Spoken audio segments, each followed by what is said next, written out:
doing fundamental trading, and he hated the model building. He said, but he loved the fundamental trading. He loved reading the newspapers and reading the tickers and the news tickers and getting ideas. And it turned out he was, for a while, very, very good. So we put the models aside for a while, and we traded, and we did very well. We did very well, but it was a gut-wrenching experience.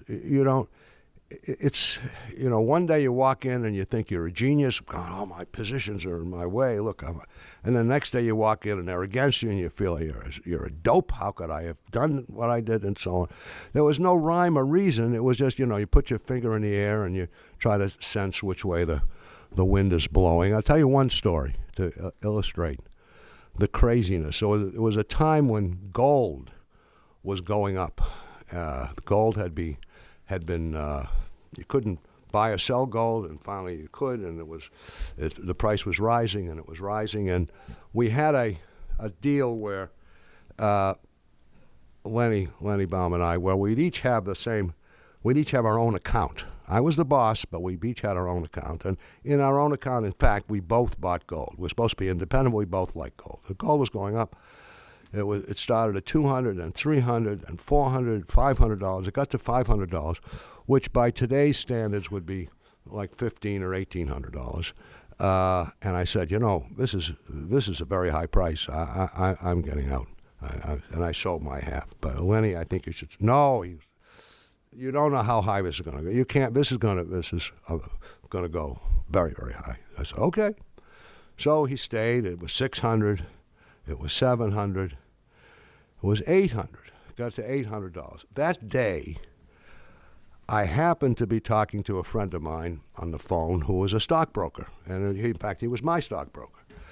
And I said, how are things, Dick? And he said, oh, well, they're fine. This morning, my wife, Lucy, came into my closet and cleaned out all of my old tie clasps and cufflinks, and went downtown to sell them. They were gold. See? I said, well, you having a hard time in your family? Why is she, your wife said, oh, he says, she's a jeweler. I said, yes, I know that. So he said, so she only has to stand in the short line.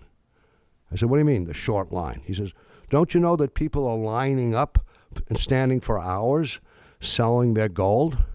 I said, no, I didn't know that. Thank you very much.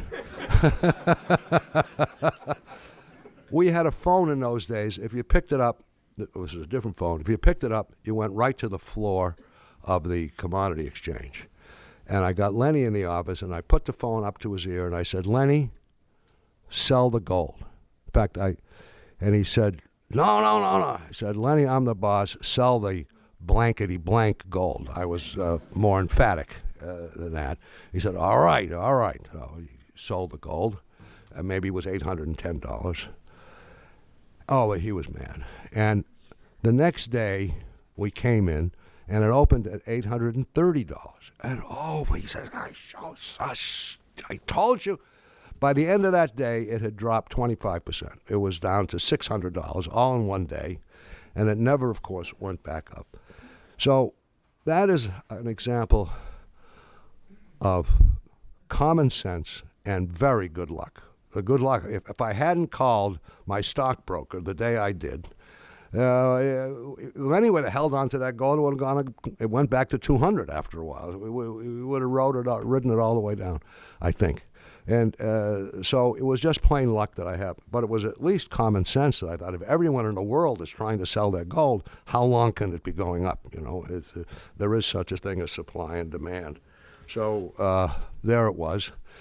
So that was what it was like to be a fundamental trader. It was stomach-wrenching. So